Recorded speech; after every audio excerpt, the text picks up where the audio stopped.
Television, খবরের কাগজ কিংবা সামাজিক যোগাযোগের মাধ্যম, যেখানেই খবরের চলাচল সেখানেই সর্বোচ্চ স্থানে সড়ক দুর্ঘটনার খবর।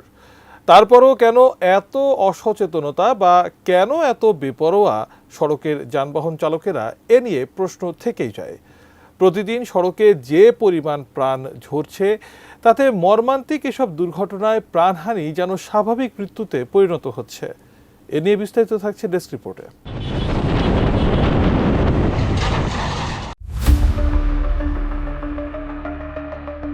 বর্তমানে সড়ক দুর্ঘটনা যেন এক সাধারণ বিষয় হয়ে দাঁড়িয়েছে। তাই বারবার প্রশ্ন উঠে, তাহলে কি আমাদের দেশের চালকেরা বেপরোয়া নাকি সড়ক ব্যবস্থাপনা অকার্যকর?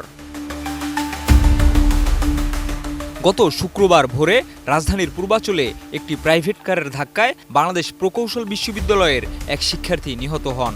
এ ঘটনা আবারও নতুন আলোচনার তৈরি করেছে। সড়ক পরিবহন খাতে শৃঙ্খলা প্রতিষ্ঠার লক্ষ্যে প্রাতিষ্ঠানিক ব্যবস্থাপনা ও কাঠামোগত সংস্কার শীর্ষক জাতীয় সংলাপ অনুষ্ঠানে তথ্য সম্প্রচার ও টেলিযোগাযোগ উপদেষ্টা মোহাম্মদ নাহিদ ইসলাম বলেন, সমাজের উচ্চ পর্যায়ের কেউ দুর্ঘটনায় জড়িত থাকলে বিচার হয় না, এমন একটি ধারণা তৈরি হয়েছে।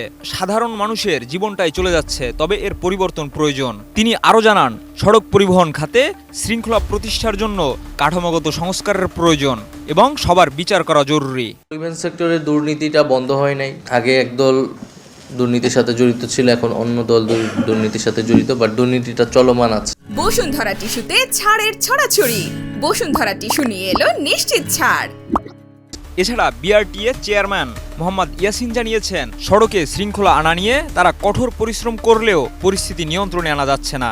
রাস্তায় পুরনো গাড়ি এবং কালো ধোঁয়া বের হওয়া গাড়ি নিয়ে চ্যালেঞ্জ এখনো বিদ্যমান। তার বাস আছে পুরনো, আমরা কিন্তু মে মাসের পরে রাখবো না। ফলে সে যা যা করার করুক মিন্স, এক হচ্ছে লোন নিতে পারে, দুই হচ্ছে সে একটা পরিকল্পনা করতে পারে, তিন হচ্ছে সে হয়তো অল্টারনেট কি করতে পারে সেই চিন্তা করুক। এই চিন্তার সময় আমরা দিয়েছি। এদিকে 21 ডিসেম্বর টাঙ্গাইলের আশিকপুর বাইপাস এলাকায় বাস ও সিএনজি চালিত অটোরিকশার সংঘর্ষে দুজন নিহত হয়েছেন। এছাড়া চট্টগ্রাম কক্সবাজার মহাসড়কের লোহাগাড়া এলাকায় একটি দুর্ঘটনায় এক মোটরসাইকেল আরোহী প্রাণ হারিয়েছেন। তবে নারায়ণগঞ্জের রূপগঞ্জ পূর্বাচল উপশহরে প্রাইভেট কারের ধাক্কায় বুয়েট শিক্ষার্থী মুহতাসিম মাসুদ নিহত হওয়ার ঘটনায় ডোপ টেস্ট করা হয়েছে। এতে 2 আসামির শরীরে মদ ও গাঁজা পাওয়া গেছে।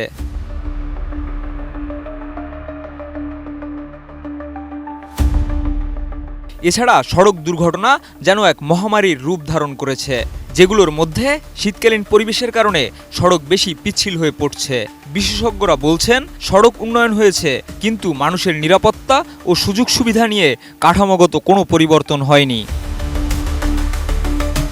এদিকে সড়ক পরিবহন খাতে দুর্নীতি ও রাজনীতিকরণ সমস্যা নিয়ে নাহিদ ইসলাম জানিয়েছেন, বর্তমানে সরকারের পক্ষ থেকে এই সমস্যা সমাধানের জন্য রাজনৈতিক দলগুলোর সহযোগিতা প্রয়োজন।